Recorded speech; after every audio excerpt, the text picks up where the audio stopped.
Hey everyone, Duke here. Today we're going to be taking a look at one of the more peculiar contributions to U.S. gas mask development, a non sequitur known as the M2 Army Diaphragm Mask. Our history begins sometime after the First World War in the mid 1920s, or rather, let's actually begin it from the First World War, because since 1918, the U.S. Army had been experimenting with ways to implement a voice transmitting diaphragm on a protective mask, and post World War I in 1922, they had come to a conclusion known as the M1 diaphragm mask. This mask served its purpose well and did all that it needed to. However, the Army felt that the general concept could be vastly improved. There were several shortcomings with the M1 diaphragm, which included its general bulk and weight due to the heavy cast brass diaphragm angle tube assembly. The voice diaphragm itself, being made out of a phenolic resin material, was not that great at voice transmission, and it also had a tendency to be gas permeable and warp in certain temperature conditions.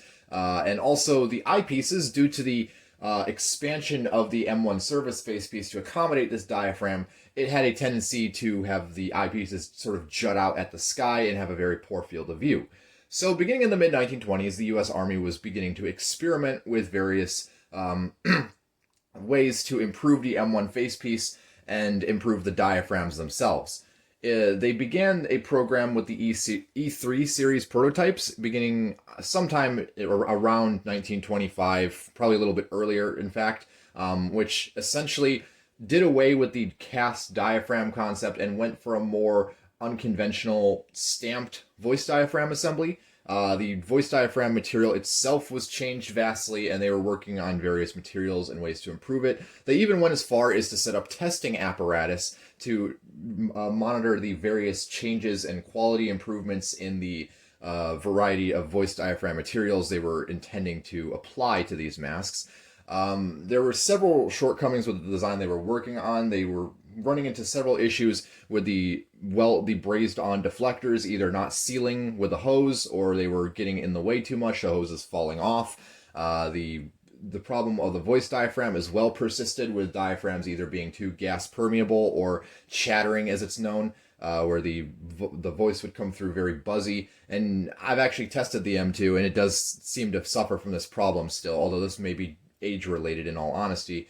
Nevertheless, the development persisted well into the hundreds of revisions when the mask was officially adopted as the M2 Army Diaphragm Mask in 1936. By this point, it had been well past the service life of stockinette masks, and injection-molded facepieces were right around the corner and being tested at the time, but the M2 was nevertheless introduced as a stopgap to the M1A1 and M1 diaphragm masks, because those were beginning to also show their severe limit in service life by that point, and they also had suffered from the previously mentioned shortcomings of poor field of view and weight. The U.S. Navy was also pretty quick to adopt the M2 diaphragm. However, they designated their own version the Mark II, as one does with the Navy. Their version is more or less identical to the Army's, using the same canister and carriers, but eventually the U.S. Navy would begin to produce their own models, which would have a black rubber facepiece interior, and then the Mark II Navy diaphragm would always be told apart from the Army, because the Army would have an M2 cloth and elastic head pad assembly, whereas the Navy Mark IIs would have a M3 coil spring harness with a leather head pad. The M2 diaphragm lasted for a decent while in U.S. Army service. I believe it was officially obsoleted in 1944, but I don't believe that they continued much service into the Second World War, having been mostly and largely replaced with the M3 diaphragm, which would become adopted in 1940. The U.S. Navy, on the other hand, had no such inhibitions of continuing to use these older stockinette masks, using the M2 diaphragm, or rather the Mark II, I should say, well into the 1940s, and being eventually phased out by the Mark III and Mark IV Navy diaphragm masks. That's really all there is to cover on the history. We can begin to break down the kit. But I just want to make a final note that this design is just hilariously overbuilt. Just in their ways to attempt to improve the voice diaphragm and the comfort and the field of view over the M1, they completely shot themselves in the foot, and they just made a mask that's not only peculiar looking, to say the least, but also is a lot more complex to manufacture than the M1 diaphragm. It just, they, as you know, with these older stockinette masks, they usually have a chin seam. This mask has multiple seams. There is multiple places on the facepiece of the M2 diaphragm that needed to be sewn. And not only this, but certain components needed to be completely gutted from the mask in order to provide routine maintenance for probably the more fragile parts of the facepiece. But we'll get into that when I start breaking down the kit. So, 5 minutes in, let's start with the carrier. So the carrier is pretty much nothing too great to behold. This is a M3A1 carrier, which was probably the first of the quote-unquote kidney bag series of gas mask carriers to use a more trapezoidal bottom, more simplified like this, rather than the rounded bottom of the older M2 and M3 carriers. This carrier is also elongated. It's much more stout and taller than any of the other carriers in the series, and this is obviously to accommodate the awkward proportions of the M2 diaphragm. Nothing really much to see externally. You have your standard hook and eyelet style strap system. You have your waist strap as well with the same closure. You have a universal marking on the opening flap, which was also a big proponent to the development of the M2, is that the U.S. Army wanted to adopt the universal facepiece, and they did not want to upgrade an M1A2 diaphragm, so they went straight to an M2 diaphragm with its universal facepiece. But anyways, you can see on the interior here, M3A1 for the carrier designation, the lot number, and then obviously, as some of these earlier characters usually had, read canister label before using. But later canisters would not have an instruction label on them, and it would be down to service level training and things of that nature, rather than just, reading your canister for how to use your mask. Looking on the interior of the carrier, there's nothing really much to see in here. I will try and get the camera to focus in on that. So as you can see, you have the strap along the bottom there for holding the bottom of the canister and the anti-dimming set, and then you have the cross strap across the top there with a single lifted out snap, which would retain the canister in place and allow it to be released if you're removing the canister from the carrier. Getting that out of the side, let's talk about the tin that this came in. This one is unissued technically. It's in a bit of a poor state because it had been opened by the previous seller sometime in the past and is beginning to degrade pretty poorly, but it's still intact enough to display and show you guys. So looking at the top here, this is actually the top of the original issuing tin, but as you can see, gas mask diaphragm M2 M8 or M2 3A1, indicating M2 diaphragm facepiece, an M8 canister, and an M3A1 carrier. And then this particular example was filled September 1940, so pretty late example for an M2 diaphragm being produced into the 1940s. I'll get that out of the way. And let's take a look at some of the other accessories before I start looking at the mask. So obviously another one is the anti-dimming stick, which would come with a lot of these service and diaphragm masks. This one is the older TISO type anti-dimming stick, which had been seen and used since the First World War with the AT, KT, and KTM masks. So interesting to see that these are still in distribution well into the 1940s. If my camera would like to focus on that would be great. And nothing much to see with it. It's just a wax crayon and some cloth for polishing the lenses and preventing fogging. If my camera, again, would like to focus on that would be great. And getting that out of the way, the only other accessory is the metal face form, designated E2R21. That doesn't imply that this is an experimental piece, but it does have an experimental designation, but these are always seen with unissued M2 diaphragms. Nothing much to say about it. It's a metal face form made out of folded sheet steel, but it has the two cords that are meant to secure the mask or secure the face form onto the mask. Not much to say about that. And now let's get on to the face piece and everything else. So, moving this a bit closer, let's take a look at the canister first, hoping that doesn't fall over because it's very front heavy.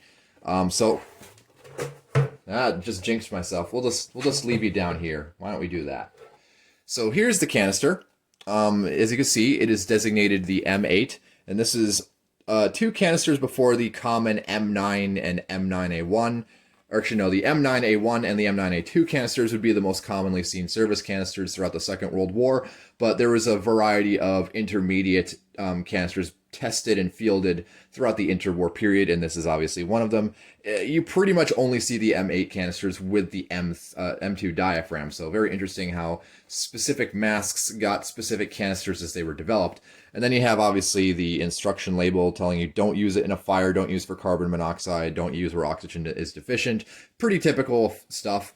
And then you have your standard M2 hose, which is made, this particular example has this beautiful reddish brown stockinette, where instead of like the usual khaki-ish tan, I always love seeing the reddish brown ones. They're very nice looking. And now onto the mask itself. So looking at the forehead, we have US and universal stamps. And then you have over here the production lot number on the chin. And then really nothing on the other side. And looking at the chin, though, you can begin to see the complex array of seams that would have had to go all around the facepiece. And this was just completely ridiculous and unnecessary, but it was for the design that they were intending to create with this, because this mask actually has an internal chin seam. Or not, it has not a chin seam, but it has a chin rest, excuse me. So this mask, due to its peculiar shape, needed an additional barrier to properly seat the face in, and a chin rest was needed, unfortunately. I thought we would be done with chin rests after World War I, but nevertheless, here we are. And so just this utter clusterfuck of a mask. It's just baffling how much garbage that they slapped on this thing in terms of its general construction in order to get like a few sparse features that they wanted to implement. For instance, the voice diaphragm, you can't replace it. Like, there is a threaded cap on the inside that you can theoretically unscrew to get at the diaphragm itself, but you can't get to it without removing this entire angle tube assembly. Like, you have to remove the wire, the metal clamps, no, not the wire, the tape. You have to remove 2 layers of tape and several clamps in order to access this diaphragm, which is also glued in, so you also have to break the glue, and you have to put it in a special holding jig, which allows you to remove the diaphragm or replace the flutter valve, because the flutter valve is also inaccessible, and it's also missing on this example. The flutter valve would protrude up through here, and there would be wire and tape on a stem just on the other side of the metal inside the mask, and you would need to, again, remove this entire diaphragm assembly in order to replace it. The lenses, at least, were the standard M1A1 style threaded lenses, so at least there's that. The head harness is a bit improved in the aspect that they extended the top strap here. Give me one moment. They extended the top buckles out so it would interfere less with a helmet, which is a nice touch. I can appreciate that, at least. The head harness arrangement is similar to the M1A1, where the lower 2 straps are arranged closer in on the facepiece to have a better degree of tug and comfort and greater seal. The head harness is a typical M2 harness. Nothing really to say about that. It's pretty much seen on all service and diaphragm masks up until the mid-1940s. And again, there's really not a whole lot to say about the facepiece other than its bizarre appearance and its questionable design features. So that being said, I will show off the interior, and then I can wrap up the review, as always. So let me flip the head harness around. So looking on the interior, you can see the beautiful red-brown gum rubber that the U.S. military liked to use on their service and diaphragm facepieces well into the 1940s. As you can probably tell, this one is in a bit of disrepair. There's a lot of pretty terrible dry rot between the lenses, around the diaphragm angle tube assembly, and even a little bit as far out as the chin piece down here. And you can see this broad stockinette-covered chin rest, which is just a big fuck-off cushion in front of the diaphragm, which would have questionably limited how effective this would be because it's covering so much, but it's a pretty big diaphragm, so it doesn't really matter all that much. And then the flutter valve, or the outlet valve, would be tucked all the way down below in there. You can't really see it, but there's just enough of an air gap to allow your exhaled air to vent through that. It also would have been fairly difficult to drain moisture from this thing due to all these tight tolerances around the diaphragm and the upwards facing flutter valve. So very awkward design in terms of that as well. So, and you can see all the fabric patches around the interior of the facepiece, which are there for reinforcing the stitching for the harness. So let me get the camera to autofocus again. You get the gist of it though. And then you can see the two metal tubes, which are the TISO deflectors, which protrude up at the lenses. And it's still kind of quite hilarious that we're still using metal TISO deflectors at this stage of development. And then obviously the very, very nice voice diaphragm itself, which again, let me get focused over here. Get me focused, come on. There is a voice diaphragm right there, as you probably have already seen by this point, but it's just, I love that color. That's a really nice shade of amber. It's such a nice contrast with everything else, with the olive drab and the red brown. Not much else to see. There is a marking down here, if I can get the camera to see that.